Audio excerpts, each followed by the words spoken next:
अगर अभी तक आपने द वॉइस को सब्सक्राइब नहीं किया है तो क्या आप ढाबे पर खाना खाने के शौकीन हैं? तो आपको दिल्ली दरबार ढाबे पर ये 3 डिशेस ज़रूर ट्राई करनी चाहिए, जिनकी चर्चा अब सारे भिवंडी में है। जायकेदार तंदूरी चाप, अरब की स्पेशल मंदी राइस जो चिकन और मटन में भी अवेलेबल है, और घर जैसे मसाले से बनी गावठी हंडी।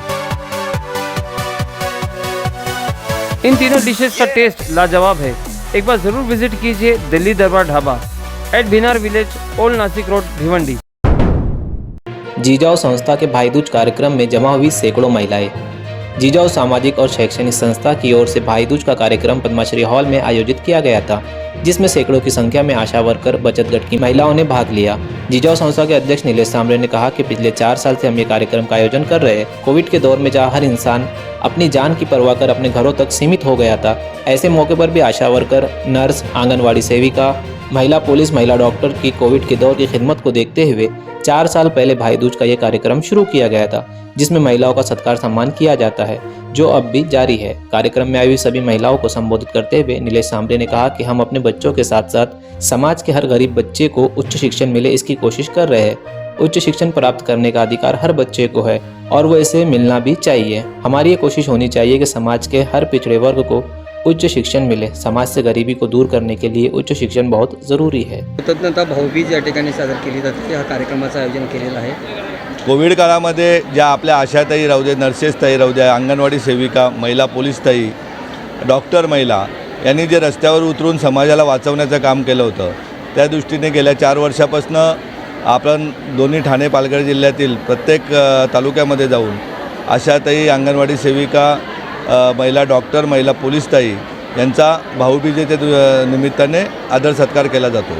तर जेव्हा जेव्हा समाजामध्ये दुःख येतं, प्रचंड वाईट परिस्थिती होते, तर अशा वेळेस माणूस माणसाला नाते दाखवत नव्हता, ओळख नव्हता देत। अगदी मोठमोठ्या पदावर बसलेले लोक स्वतःच्या सुरक्षेसाठी घरी होते, त्यावेळेस अगदी तुटपुंजा पगारामध्ये, मानधनामध्ये या आमच्या भगिनी समाजामध्ये हजारो लाखो लोकांचे जीव वाचवण्यामध्ये व्यस्त होत्या। हे नातं आज 4थं वर्ष आहे, आणखीन दृढ झालेलं आहे। यावर्षी मी तायांना इतकंच सांगितलं की आपल्याला आपली मुलं तर शिकवायची आहेतच। आज आपल्याकडे ही जी गरिबी आहे, ही गरिबी बदलण्यासाठी शिक्षण ही सगळी काळाची गरज आहे। त्याचबरोबर समाजामधील जे गोरगरीब विद्यार्थी आहेत, गोरगरीब पालकांचे मुलं आहेत, त्यांनाही आपल्याला उच्च शिक्षण द्यायचं आहे। आपल्यातीलच अधिकारी घडले पाहिजेत, आपल्यातीलच लोक प्रशासनात प्रत्येक स्तरावरती आपल्याला दिसली पाहिजेत। त्याचबरोबर आपल्याला आपल्यातील डॉक्टर केले पाहिजेत, MD डॉक्टर झाले पाहिजेत, MS झाले पाहिजेत। IITला आपल्याला आपले विद्यार्थी पाठवायचे। अगदी श्रीमंतांच्याच मुलांना शिक्षणाचा किंवा मोठे होण्याचा अधिकार नाही, तर आज तुमचा भाऊ किंवा तुमचं कुटुंब जिजाऊ आहे, आपल्याही मुलांना चांगलं उच्च शिक्षण मिळालं पाहिजे, मोठ्या पगाराच्या नोकऱ्या त्यांना मिळाल्या पाहिजेत, मानासन्मानाने आपला माणूस जगला पाहिजे। त्या दृष्टीने गावातील कुठलाही गोरगरिबाचा मुलगा असेल, ज्याला वडील नसतील, ज्याला आईवडील नसतील, त्याही विद्यार्थ्यांना आपल्याला चांगलं उच्च शिक्षण द्यायचं आहे। त्याचबरोबर गेली 15 वर्षे संस्था काम करते का कोकणातील कुठलाही रुग्ण उपचाराशिवाय दगावता कामा नये, त्या दृष्टीने तुम्ही मदतीची साथ द्या। आज आपल्या संस्थेचं मोठं सशस्त्र रुग्णालय आहे, ज्यामध्ये सगळ्या सोयी सवलती मोफत आहेत। कुठलाही रुग्ण असेल तर तुम्ही पाठवा। आजच्या भाऊबीजेच्या दिवशी 10 रुग्णवाहिका होत्या, आणखीन 2 रुग्णवाहिका समाजाच्या सेवेसाठी आलेले आहेत। त्या दृष्टीने आपण सर्वजण कटिबद्ध होऊया।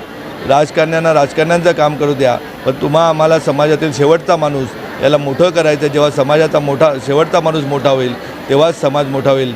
2-5% लोक मोठे होऊन समाज पुढे नाही जाणार। त्याचबरोबर तायांना सांगितलं की राजकारणी बनून किंवा पदावर जाऊन आपल्याला आपल्या पोरांना स्टील चोरीची दुकानं नाही टाकून द्यायची किंवा शेतकऱ्यांच्या जमिनी हडप करणारा आपला मुलगा होता कामा नये। आपल्याला शेतकऱ्यांच्या जमिनी वाचवायच्या आहेत। 1 गुंठा नव्हे तर 1 स्क्वेअर फूटही जागा कुठल्या शेतकऱ्यांनी विकणार नाही, याची काळजी आम्हाला सगळ्यांना घ्यायची आहे। ज्याप्रमाणे परप्रांतीय बांधव व्यवसाय करतात, त्याप्रमाणे आपलेही पोरं व्यवसायामध्ये उतरले पाहिजेत। राजकारण हा स्वतःचा पोट भरण्याचा धंदा नसून समाजाची सेवा आहे। नोकरशाही ही समाजाची सेवा आहे, स्वतःचा पोट भरण्याचा धंदा नसून। अशा दृष्टीने आपण नवीन पिढी तयार करूया, अशा प्रकारे आज तायानं सांगितलं। खूप आनंद वाटला। भिवंडीतील आमचे पत्रकार महोदयही खूप मोठ्या प्रमाणात उभे आहेत आणि मोठ्या प्रमाणात आमच्या ताया भाऊ येणार त्या दृष्टीने नटून आलेले आहेत, त्या बघून खूप आनंद वाटला। त्यांनी मुलांनाही घेऊन आलं, ते बघून हा आमचा कौटुंबिक सोहळा खूप आनंदाने आजचा साजरा झाला. साहेब, आज भिवंडी शहरामध्ये 11:30 वाजताचा प्रोग्राम सुरू झाला. त्याच्यानंतर दुसऱ्या टप्प्यात भिवंडी ग्रामीणमधला प्रोग्राम आहे. अशा पद्धतीचा कृतज्ञ भाऊबीज प्रोग्राम आतापर्यंत कोणकोणत्या तालुक्यामध्ये आपण हे केलेलं आहे? अगदी तलासरीला सुरुवात केली भाऊबीजेच्या दिवशी, पहिल्या दिवशी. तलासरीनंतर डहाणूमध्ये 2 कार्यक्रम झाले, पालघरमध्ये 2 झाले, काल जव्हार आणि विक्रमगडमध्ये झाला, आज सकाळी शहापूरला केला, आता भिवंडीचे 2 कार्यक्रम आहेत. उद्याला आणखीन 3 तालुके उरतील आणि 23 तारखेला ठाणे शहराची भाऊबीज होईल.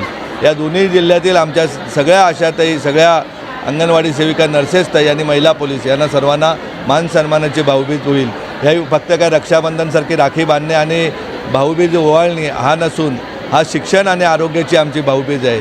त्या दृष्टीने सर्व तालुक्यामध्ये हा कार्यक्रम आहे.